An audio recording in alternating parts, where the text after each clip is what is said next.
Morning, Ira. Hi, good morning. I think I need to increase the volume. Can Yes, you talk your now? voice is slightly faint. Yeah, now it should be fine. Are you What do able to you think? increase it more? Yes, it's better now. Okay. How are you doing? Where have you been? It's All been so good. long. Yes. So I think we should start the session now. We already have a lot of attendees waiting, How many and attendees we have? we have almost 200 members waiting. So are we good to Wow, start? that's huge. Of course, I'm ready. I'm always ready. Perfect. Perfect. The Okay, floor is so all yours. no intro, nothing. Yeah, you can start. Okay. Thank you so much, everyone, for being here. I mean, when I saw the topic, I was like, corporate employees coming to work, doing all the things they are supposed to do throughout the day, but going back home, maybe seeing their own children or niece or nephew, or maybe children they know of their friends or maybe their colleagues. So I'm so glad today it's a very different topic, and we're going to talk about our next generation's mental health. My name is Ira, and I'm a licensed clinical psychologist and also the founder of Mir Psychiatry Clinic. Mir Psychiatry Clinic is located in Dubai Media City. We provide psychiatry and psychological services for all sort of emotional and psychological challenges. Before we begin, little bit moment of honesty that has to be here. Uh, so I have few questions for all of you, and I think we are 300 easily. So you can use the chat box to reply. You can even unmute yourself if you want to say something. So the first question is, if you have children, have you ever watched your child's behavior and wondered, is this normal? And then immediately felt guilty for not even asking the question, like, is this normal or not normal? Question number two: has a teacher, coach, a relative, or anyone ever said something about your child that made your stomach drop and you didn't know what to do with that information? Because it's very, many times people make comment on your children's behavior. And the question number three is, do you actually know with the confidence and the difference between a child having a hard week and a child experiencing something that needs professional support? Because sometimes our children go through so much, and it can be for a few days, it can be for a week sometimes. But do you understand that maybe now it's been too much? Maybe now I need to do something about it. So if you have answers, please share with me. Just say yes or no. Or I think that that's pretty much about it. Or if you want to say something more than yes or no, you can also do that. But I want to know, like, if you have ever experienced this. So either yes or no. Let's go in the chat box and how many people we have here. Let me see.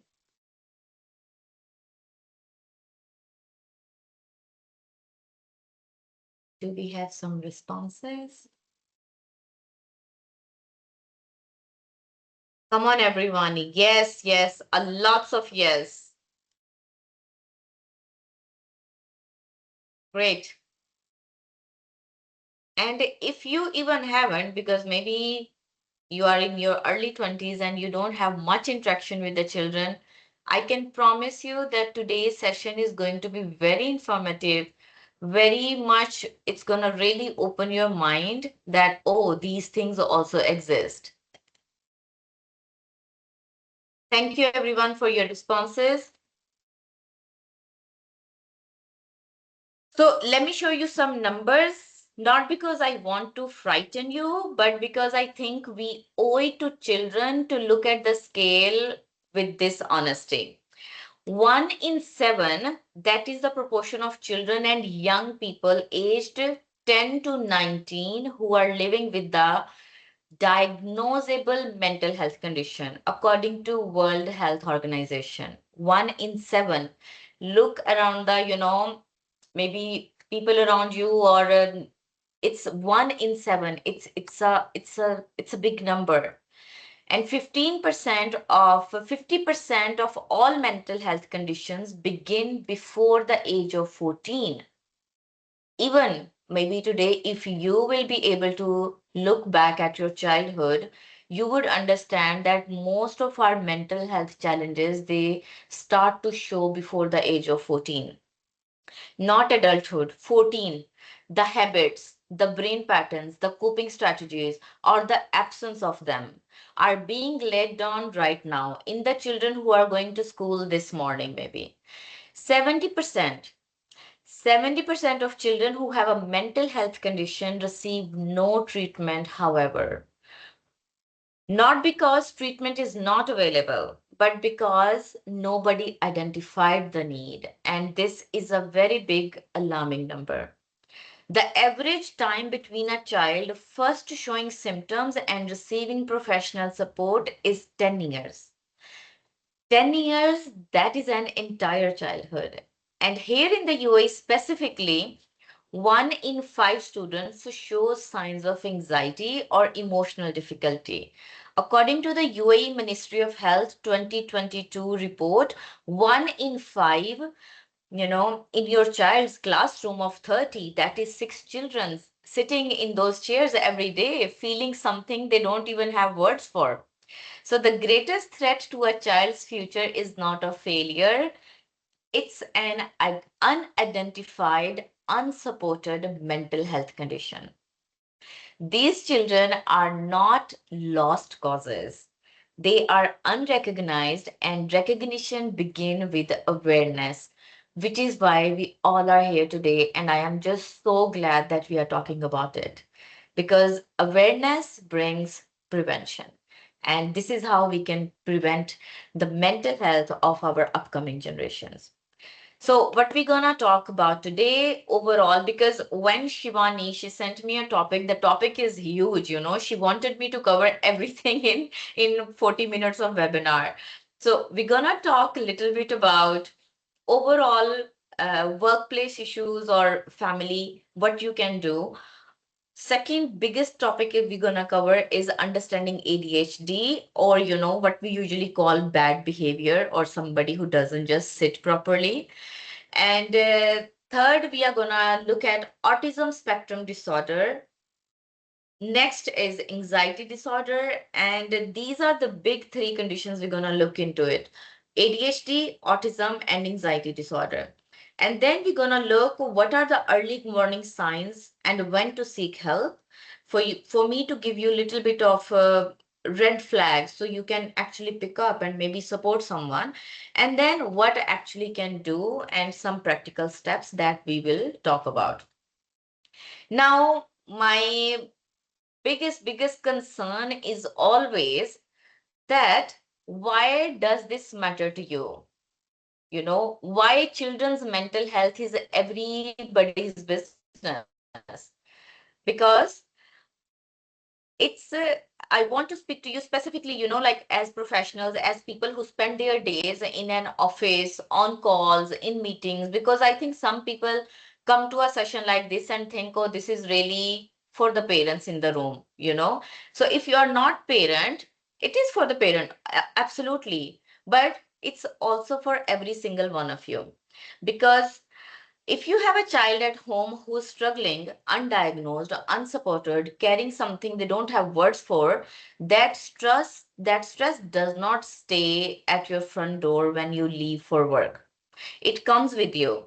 It sits in your chest during the 9 o'clock meeting. It lives in the distracted parent who can't concentrate on the report they are writing because they spent the morning trying to peel a sobbing 7-year old, off their leg at the school gate. So that happens. So at workplace also you can experience all of it. So let's a little bit talk about ADHD. And I think most of the corporate employees right now, between the ages of 24 to 40 years old, I see them a lot in my therapy room. These are the individuals and adults and professionals. who had never received a diagnosis of ADHD, and now they are getting a professional help. And I think for the past 10 years, ADHD is a word, it's a term that we have started to hear more. More and more people are talking about ADHD, undiagnosed or diagnosed. So, what we're going to talk about today is how we can actually help our upcoming generation to understand and support them if they have ADHD so they don't have to go to a psychologist maybe when they are 30 years old. So, ADHD, I think most of you might be aware because it's everywhere on social media. And everybody says, oh, I have ADHD, I can't focus, my attention concentration is bad. But basically, ADHD is not a psychological condition. It's not an emotional condition. ADHD is a neurodevelopmental disorder. It means ADHD is purely related to your brain structure. It's not a behavioral problem, it's not a discipline problem, not a parenting failure, it's a neurodevelopmental condition, which means it originates in the structure and function of a developing brain of any child, specifically in the prefrontal cortex and dopamine regulation system. So, if you are one of that person who has attended any webinar with me before, maybe you might be able to remember that I talk a lot about prefrontal cortex and dopamine regulation system.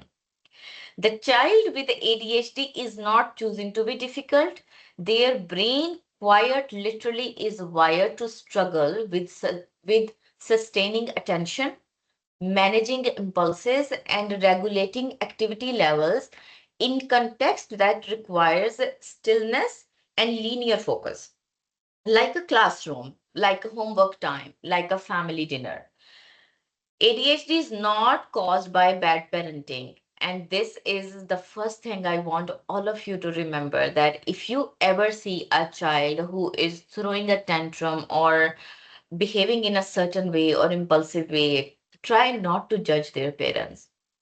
Now, there are three presentations of ADHD because I don't want to go too much into details. We don't have enough time. We have to cover a lot. But there are three predominantly presentations of ADHD. The first is inattentive.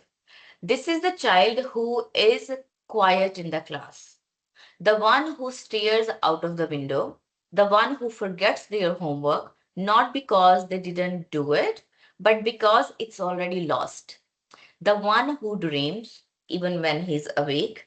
This type is most commonly missed, and it is most commonly missed in girls specifically because girls are labeled as shy or spacey or ditzy, and what they actually are is struggling. The second predominantly type is hyperactive impulsive type. This is the child who cannot sit still, the one who calls out before the question is finished, the one who always interrupting their adults, the one who knocks things over, talks without stopping, runs when everyone else is walking. This is the child most commonly identified because they cannot be ignored. And these are the children who are most commonly judged because they are considered as bad children or bad behavior, someone who doesn't have good manners. And the third type is combined type, both inattentive and hyperactive activity symptoms present together. This is the most commonly diagnosed type, accounting for 60 to 70% of all ADHD cases. And I want you to sit with something for a moment. Every child with unidentified ADHD spend years, sometimes their entire childhood. Maybe you are one of them, being told that they are not trying hard enough, being told they could do it if they just paid attention, being punished for something that is not a choice. The shame that accumulates in an undiagnosed child is one of the most painful things I encounter in my clinical work. So these children are not lazy. They are not defiant. They are just not born with saying no. They are exhausted from trying in a system that was not designed for how their brain works. Now, let's look at how ADHD looks at different ages. So, ADHD does not look the same at 4 as it does at 14. And this is one of the most important things parents miss because they are often looking for the wrong signs at the wrong ages. In the early years, specifically ages 4 to 6, ADHD looks like the child who absolutely cannot sit for a story time, who runs when everyone else is walking, whose tantrums are bigger, longer, and more extreme than their peers, who switches activity every 2 to 3 minutes, who grabs toys, cannot take turns, and seems almost physically unable to stop moving. In the primary school years, ages 7 to 12, it morphs. Now it's the child whose homework takes 4 hours and is never actually finished, who loses their school bag, their lunch box, their water bottle daily. And you have to buy maybe every week new gadgets for them, who is described by teachers as immature compared to their peers, who forgets instructions within minutes of being given to them, who calls out in class constantly, not to be disruptive, but because the impulse arrived before their filter, who are like always like, teacher me, teacher me, teacher me, or they never allow their adults to complete a conversation. They are always interrupting, mommy, mommy, mommy, listen to me. So even though you tell them, but they don't just pay attention to that. And in adolescence years 13 to 18, ADHD often becomes invisible to others and devastating to the child within themselves. Because by the age they are 13, now they have learned so many environmental consequences of the bad behaviors. They are supposed to act in a certain way, and if they don't, then there are certain grounding rules, that are waiting for them. So ADHD often becomes invisible in this age. The hyperactivity goes internal, the disorganization become chronic, the time blindness, like they don't even know, okay, 10 minutes are remaining and I have to be ready before the school bus arrives. The complete inability to feel time passing means they miss deadlines, arrive late, forget appointments. They are often described as bright but underperforming. They feel stupid despite having above average intelligence in many cases. And by this point, many have also developed depression and anxiety as a direct result of years of unrecognized struggle. And 60% of children with ADHD carry it into adulthood.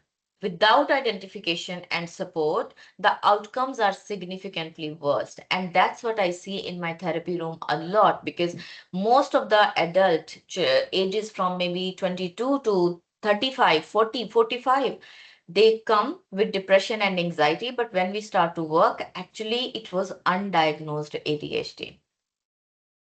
There are so many myths and facts about ADHD that I think that we should um, try to bust it today.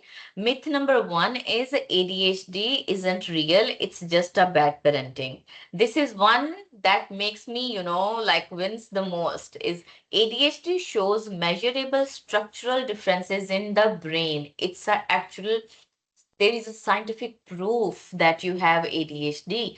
MRI studies have confirmed it repeatedly. Myth number two is only boys have ADHD. Boys are diagnosed 3 times more than the girls. And again, I would say girls are more undiagnosed because if the girl is shy or limited to herself, this is considered a normal behavior because this is how girls are supposed to be. Myth number three is they'll grow out of it. He's just a child. But the fact is, 60% of children carry ADHD into adulthood as we spoke. It does not disappear, it just changes the shape. And without support, it leads to significantly worse academic and relationship outcomes. Myth number four is medication is the only treatment. The gold standard is multimodal treatment, behavioral therapy, parenting training, academic support, and social skill coaching and medication when clinically indicated. So this was about ADHD. It's not being able to pay attention, not being able to complete tasks, losing their things, hyperactive, impulsive. These are the terms that you maybe need to remember. Now, the other side of ADHD, obviously, there are so many other sides. The ADHD brain is not broken neurotypical brain. It is differently wired brain. And that wiring, when it finds the right environment, the right support, the right context, can be extraordinary. First is hyper focus. And I think most of you maybe have heard this term.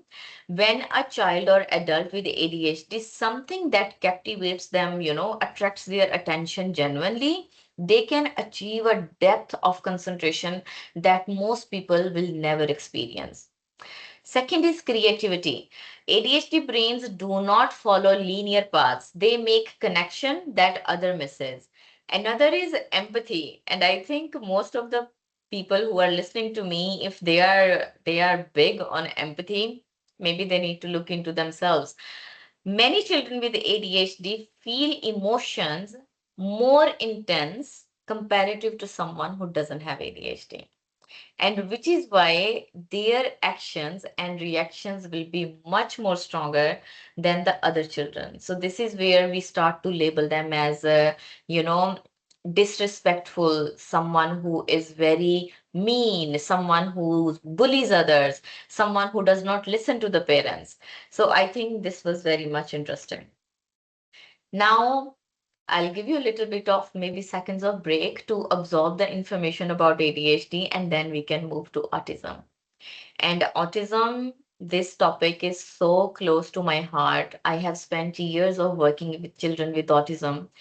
And now I don't work with children with autism directly, but I do see lots of teenagers with autism for the counseling purposes. Now, autism basically, if you have, like, let's say, if you have met one person with autism, you have not met one person with autism. And remember that autism can look different from one person to another person. It's called spectrum. And why it's called spectrum? Because the spectrum is not a line from mild to severe. It's more like a color wheel. Every person with autism presents differently, has different strengths, different challenges, different needs. And I want you to carry that complexity with you as we go through this section. Now, autism spectrum disorder is also a neurodevelopmental condition. Please remember, it's not a psychological condition. It's not an emotional condition. Actually, it's a brain condition, which we call neurodevelopmental condition, that affects how a person perceives and interacts with the world around them. It influences three main areas: social, social communication, restricted and repetitive behaviors, and sensory processing. Autism affects 1 in 36 children in the United States, because that's the study we have. We don't have something from Middle East right now. And also, actually, the number over here in the region are almost the same. Boys are diagnosed 4 times more than the girls, but crucially, girls are not 4 times less likely to be autistic. They are significantly more likely to be missed, because girls with autism commonly learn to mask their differences by imitating the social behavior for their similar to their peers. This masking comes at enormous cost, exhaustion, anxiety, and a profound sense of performing a self they do not recognize. So let me walk you through quickly the symptoms I mentioned. The first is, maybe this is a lot of new information for all of you to learn, but try to capture whatever you can, and then at the end of the session, you can ask me a question if you don't understand anything. So the first is the social communication.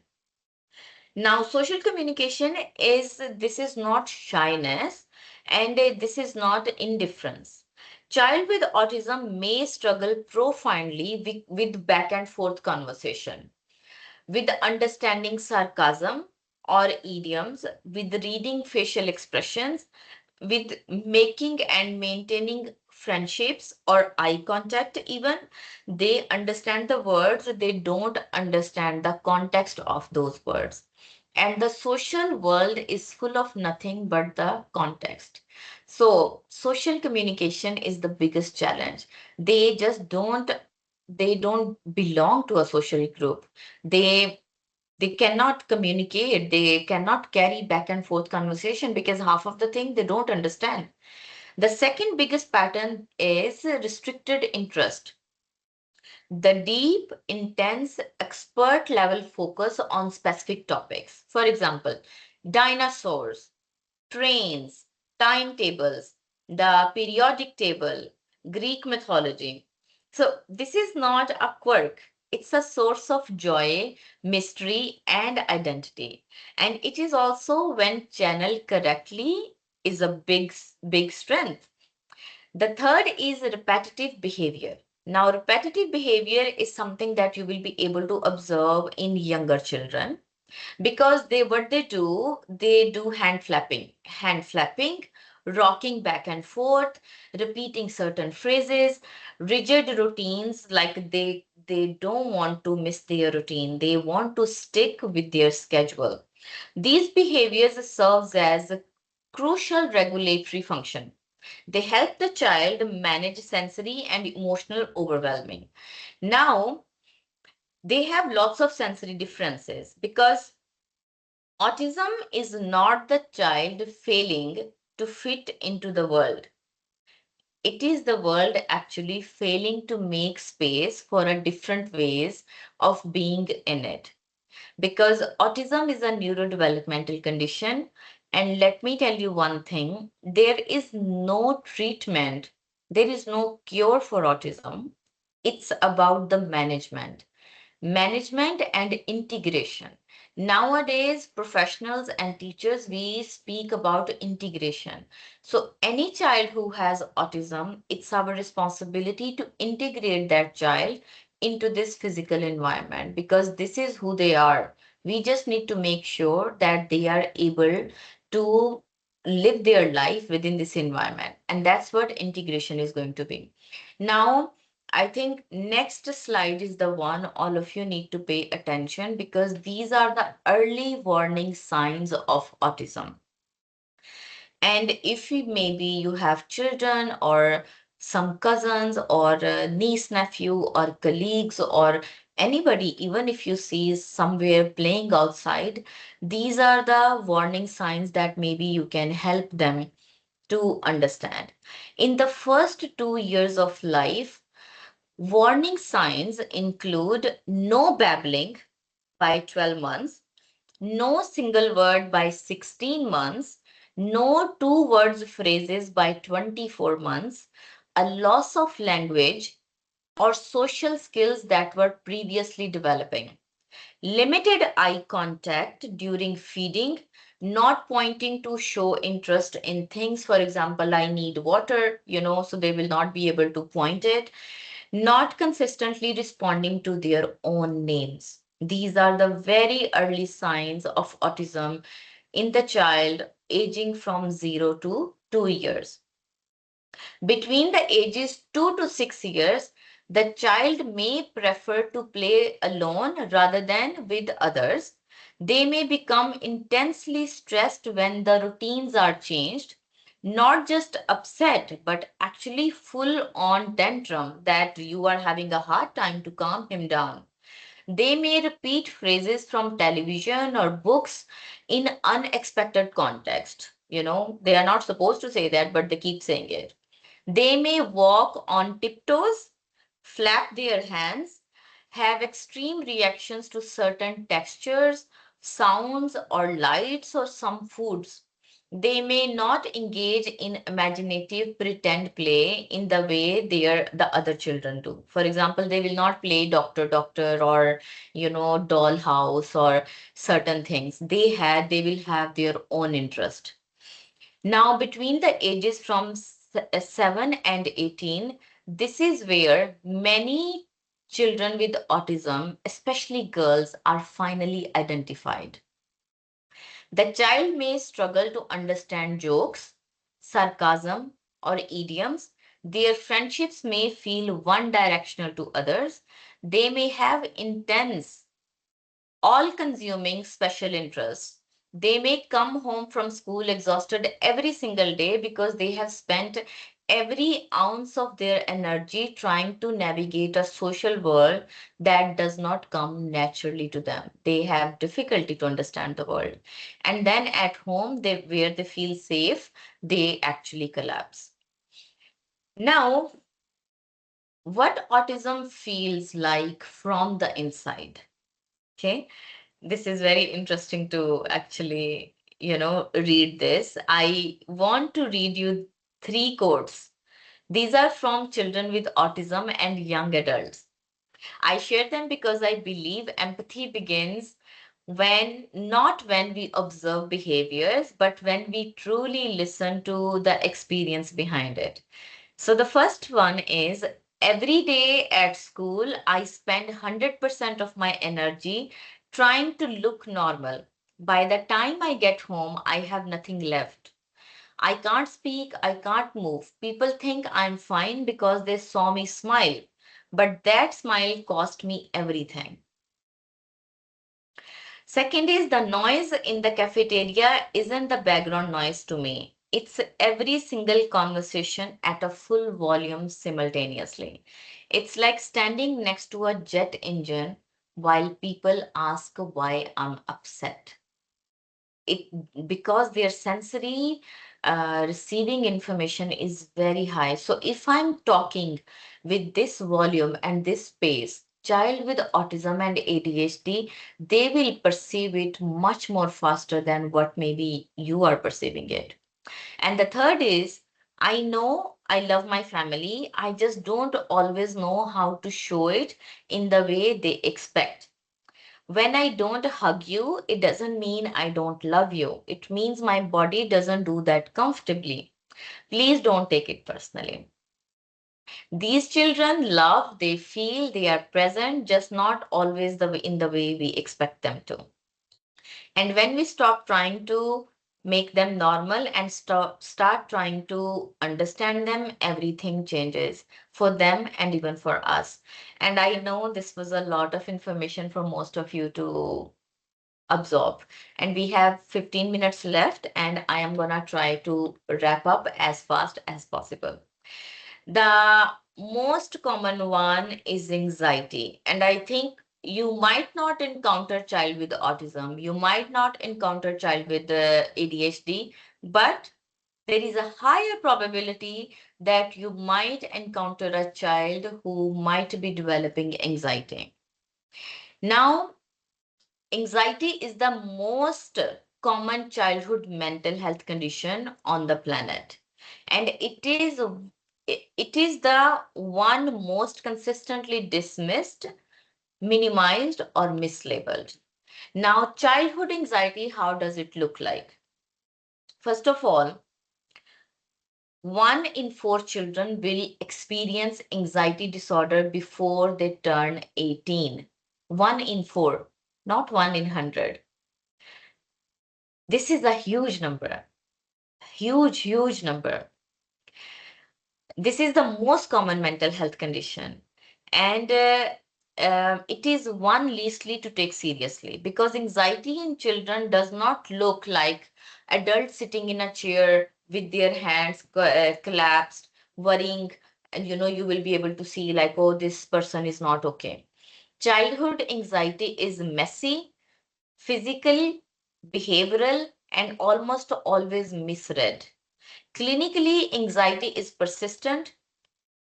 How do I explain as a psychologist? Is something that is persistent, dysregulated fear response that interferes significantly with the child's ability to learn, socialize, sleep, eat, and develop. The key word is persistent. For example, child is afraid to maybe go into social settings.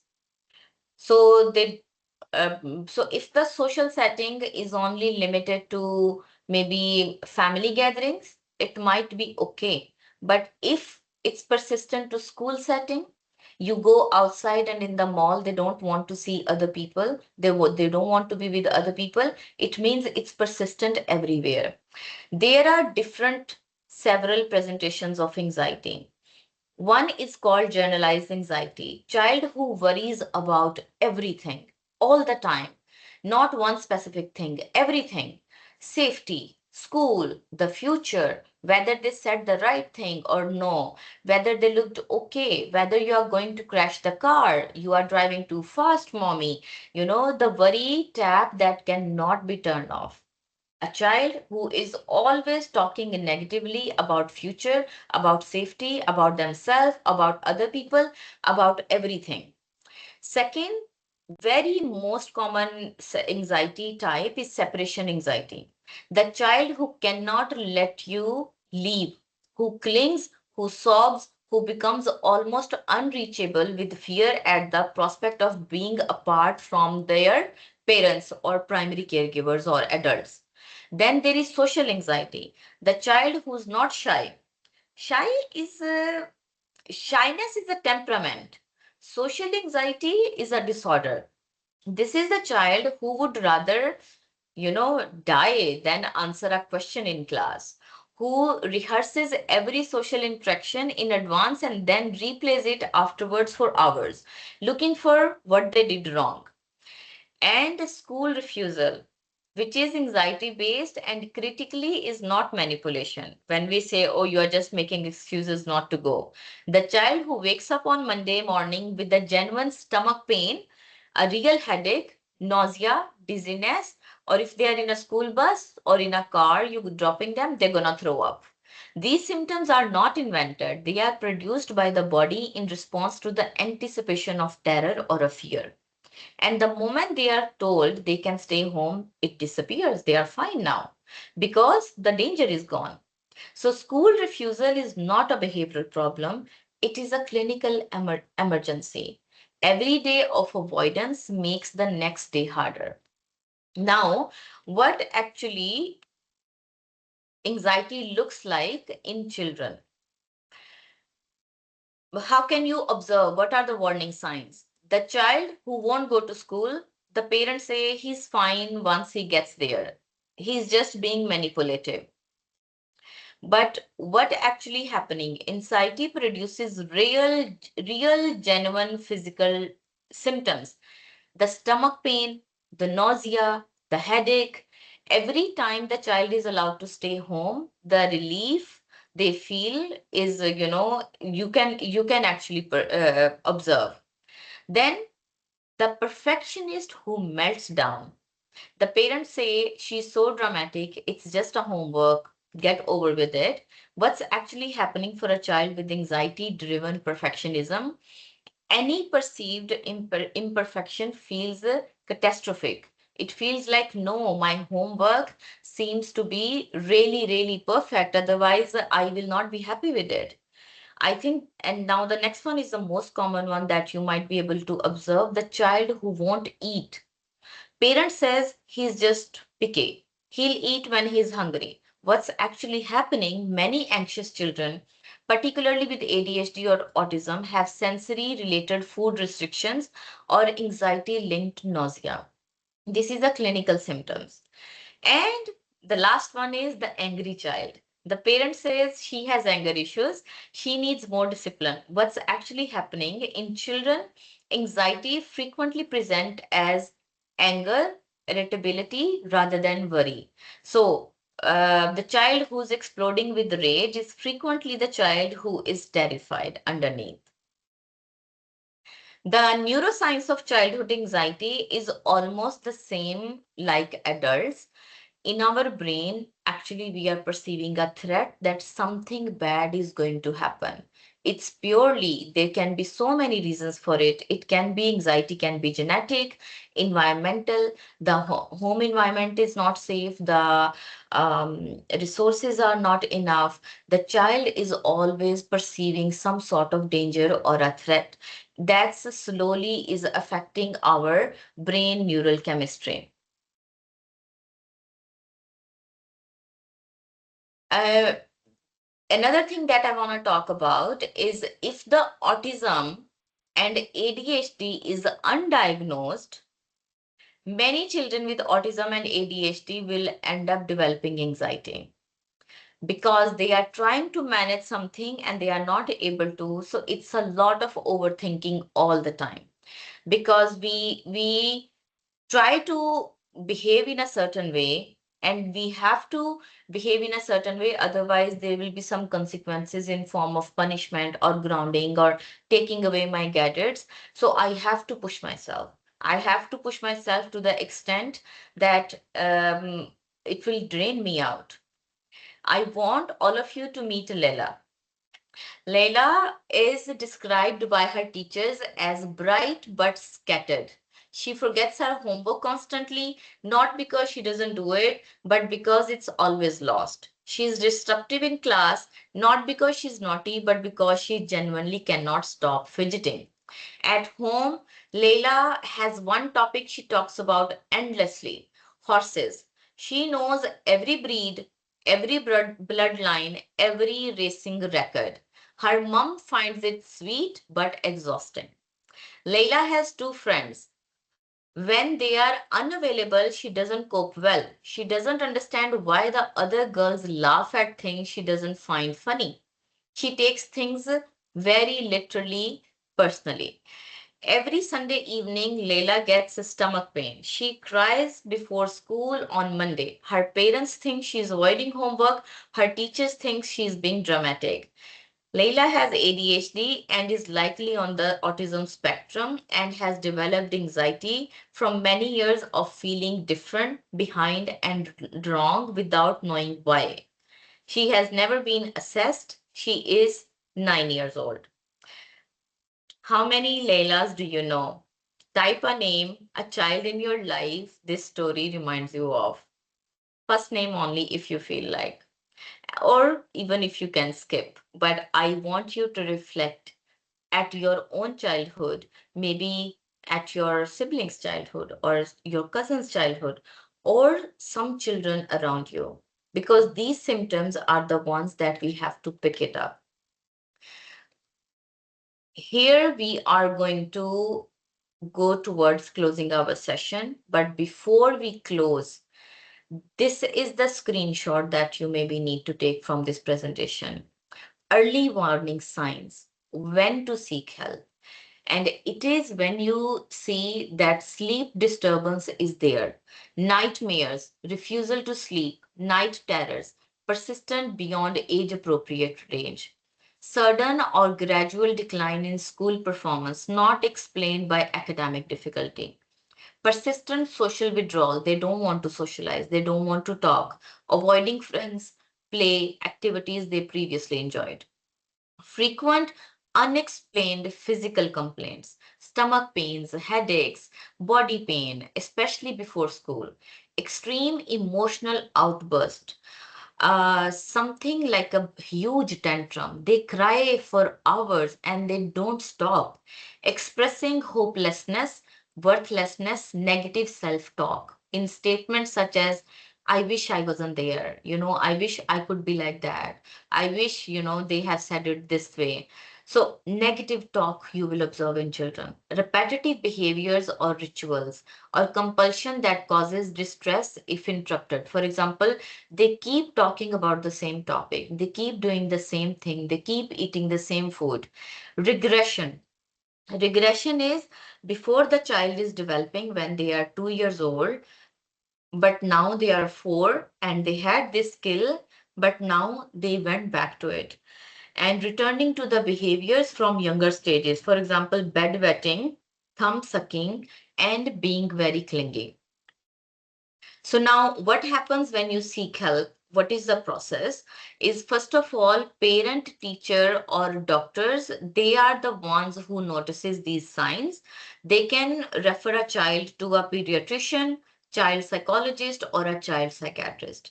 Usually what happens if you refer a child to a doctor, psychologists meet with the parent and a child separately. We do comprehensive history of developmental behavior, school, and home environment. We try to gather as much information as possible. Then the third step is we do some psychometric standardized assessment, because there are so many tools are available that we can use to diagnose anxiety, autism, ADHD, dyslexia, dysgraphia. So there is a proper assessment that can be done for any child. Once the assessment is done, usually school psychologist or a pediatrician, they will prepare a report, and that report will go to the school as well as to the parents. So the school and parent, they can help the child in a ways that a child need, and we give the diagnostic feedback to the school, to the parent, to the family, whoever is involved. And then the treatment plan is being produced. The treatment plan is followed by the professionals, the whole team, whatever team needs to be involved, either psychiatrist, psychologist, doctors, pediatrician, or a physiotherapist, or maybe an occupational therapist, or if they don't have a speech, maybe a speech therapist, and their teachers and the family. Family counseling is very much needed, because if everybody works in a team, these childhood mental health conditions, we can diagnose them, we can help them to integrate within the society, and we can help them to maximize their potential and to live their good life without having to distress or cry or being away from other people. I know it was a lot of information that maybe most of you would have find irrelevant, but I'm so glad that all of us we were able to talk about it. I'm here, Mir Clinic is here. If you ever feel anybody needs help, any child that you observe that you think that their behavior is not like a regular age group, please raise your concern. Thank you so much, everyone, and all the questions are welcome here. Thank you. Thanks a lot, Ira. It definitely, yes, I agree with you. It was definitely a lot of information to absorb, but I loved the fact that, we did talk about each and every condition, and it actually gave us an idea of, how to identify these conditions in kids. I know we are left with very little time, but let's quickly take how many of our questions we can. Sure. Mm, okay, so I'll pick the first one. What practical steps can parents take at home to support a child's emotional well-being without making the child feel pressured or labeled? Actually, the support would really, really depends on the level of difficulty. I would say one thing. You, as a parent, you always have to ask yourself, whatever problem my child is going through, what's the intensity of it out of 10? If the intensity of it is out of like out of 10 it's a 4 or 5, you can easily manage at home.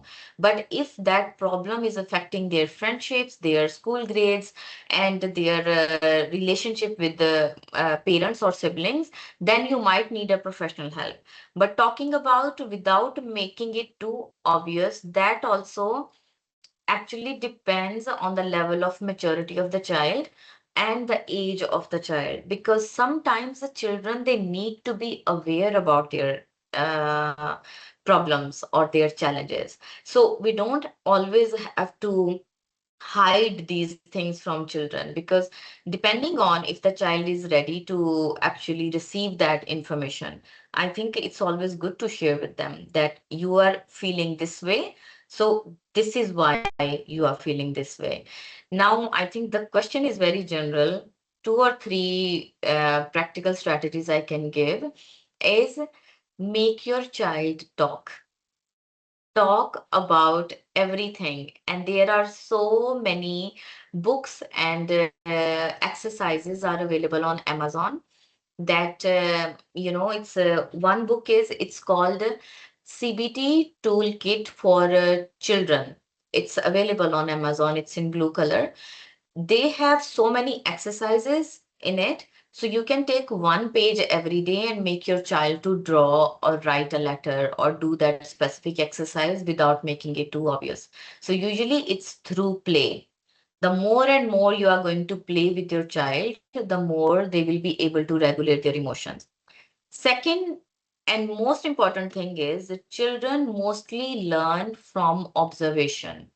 So if you want your child to manage their anxiety or their negativity, first, as a parent, you need to show them the management of your own negativity and anxiety.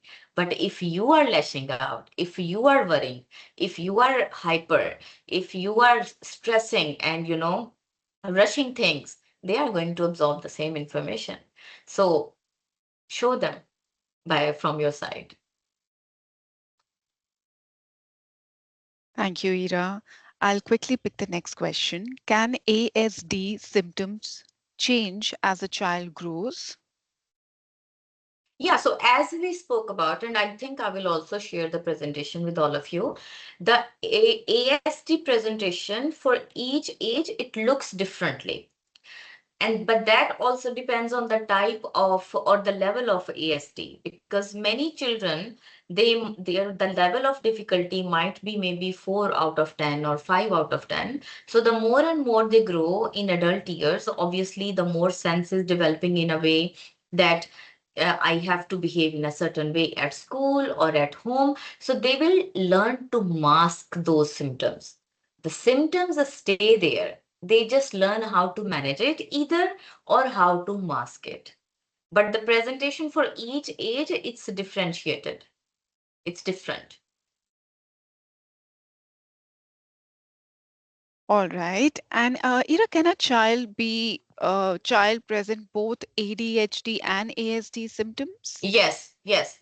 We have so many children who receive a diagnosis of both conditions, because both are neurodevelopmental condition and almost same areas of the brain are involved for those conditions. So it depends on if the neural development has happened or no. So sometimes the children will have both conditions. All right. The next question, Ira, is my child is very quiet and often seems absent minded at home and in society. However, when she is with her friends, she is very cheerful and energetic.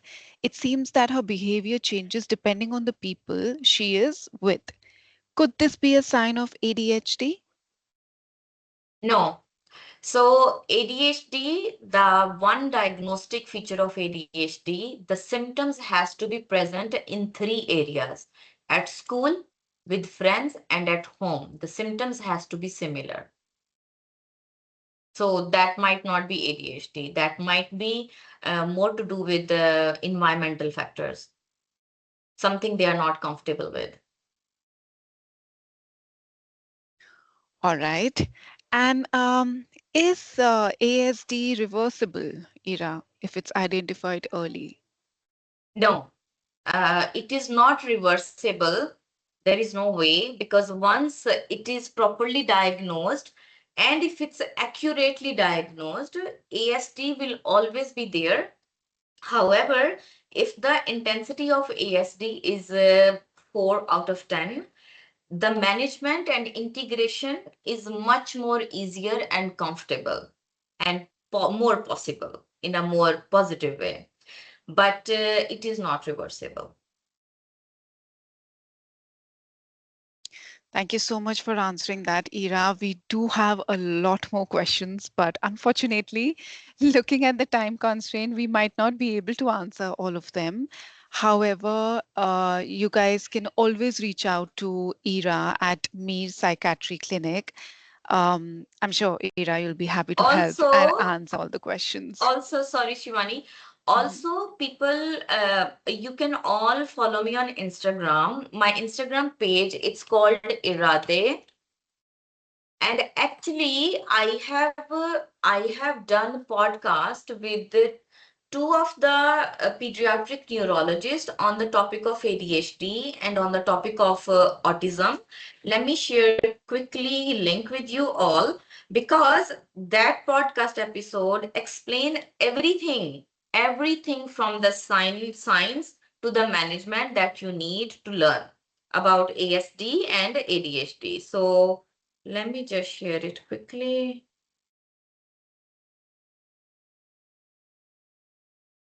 Also, for all the attendees who have requested for the recording as well as the presentation, please feel free to reach out to your respective HRs and we'll be sharing the link for the recording with them Also, I along have with the seen one presentation. question here, like, Mhm. will Ritalin help with anxiety? Actually, Ritalin does not help with anxiety. Ritalin is for ADHD management. However, once the child takes Ritalin, whatever anxiety they are experiencing because of ADHD, that might go down, because if ADHD is not managed, it will produce anxiety.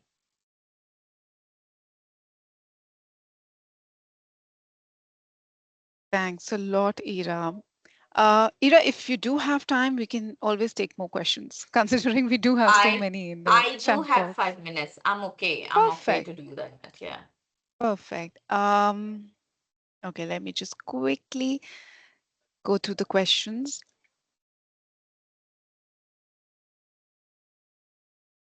This person says, my brother has 28-year-old son. His behavior is not normal. Any help available through the clinic? You can, like I said, Sorry, Shivani. I always. got distracted. I did not get your question. The Uh, person says that there's a 28-year-old person that I mean, they feel that the behavior of this person is not normal, and they've requested for, if there's any help that they can receive through the clinic. I would say they can always reach out to you or Meet Clinic, and it might or yes, might not yes, require a consultation. definitely. Yes, definitely. You can always reach out to Mir Clinic. We do work direct billing with some insurances, and most of the insurances are pay and claim. Either always when you reach out, please give a reference to us for Shivani, or through this link, or their company. So we can always accommodate you in a better way, whatever way is possible, in case if the person doesn't have insurance. And I have shared the link of YouTube. This episode is on ADHD, very informative. And then another episode is there on autism. So please feel free to learn about it. Actually, it's in Urdu and Hindi, the language, but there are English subtitles for everybody to understand.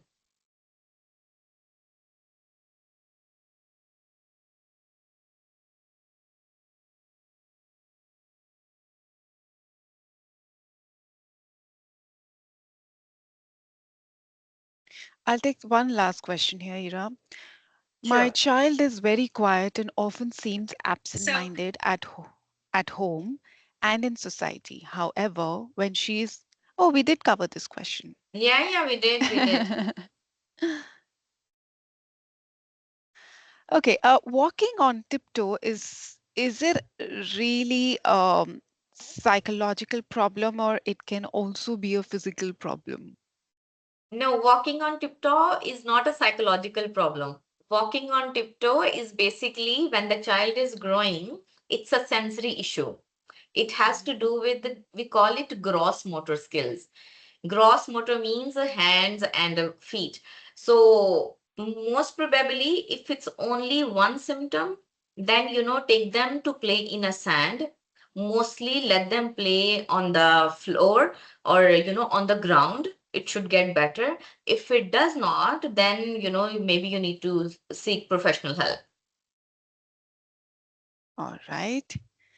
But The walking on tiptoe alone is not the sign of autism. There must be other Mhm. symptoms also. Other So symptoms if as you well. see a child on tiptoe, it does not mean they have autism. Yeah. Okay. So the next question is again, I feel similar, but I would like to take it.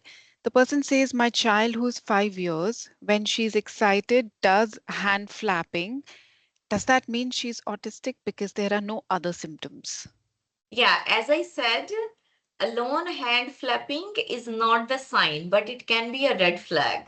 So little bit Right. pay more attention on their socialization. Do they maintain eye contact? Do they respond to their name? Do they follow instructions? Do they like to make friends? Do they like to play with other people? And do they engage in imaginative play with other people? For example, imagine you're a princess and I'm a prince, so we're gonna do this. So if all of this is there, this is not autism. One symptom can never be your diagnosis. There is always combination of everything. Hmm. And can ASD symptoms change as the child grows? We spoke about it before, right? But the ASD symptom they change according to the age because when you are 3 years old you are doing certain things and now you are 18, obviously the symptoms will be different, but ASD and ADHD it will always stay there, either in the front or in the background. There is no cure, there is always a management, and sometimes management involves medication, but most of the time it's a behavioral therapy and the integration from the family and the school.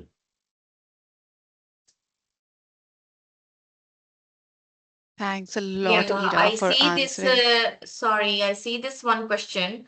My daughter, who's 10, is frequently having a hard time sleeping. She said she cannot stop her brain from thinking, how can I help her? Yeah, I think this is a big warning sign.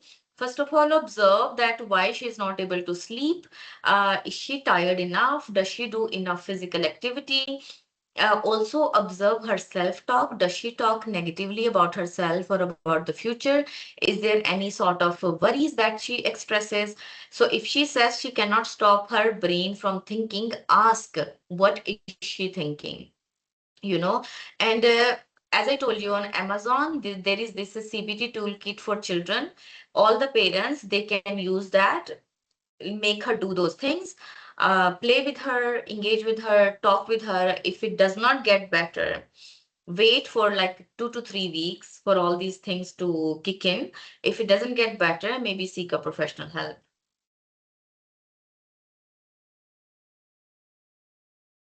Thank you so much, Ira. I believe it's time for us to Yeah, wrap up the session. I have a But patient. I would have yes. loved to stay more. Yeah. Yes. Okay. Like I said, whoever would like to ask more questions or if you would like to, consult Dr. Ira, please feel free to reach out to her directly at Me Psychiatry Clinic. Yes, and on my Instagram, sometimes I do Q&A. So usually, if you have any question related to mental health about yourself, about other people, about your child or colleague or at work, please always feel, free to connect with me. Thank you so much, Ira, and thanks Thank to all the you. attendees. Thank you. It's always Thank you. very nice to be here. I'm so glad we spoke about it. Thank you. Thank you. Bye bye, everyone. Bye.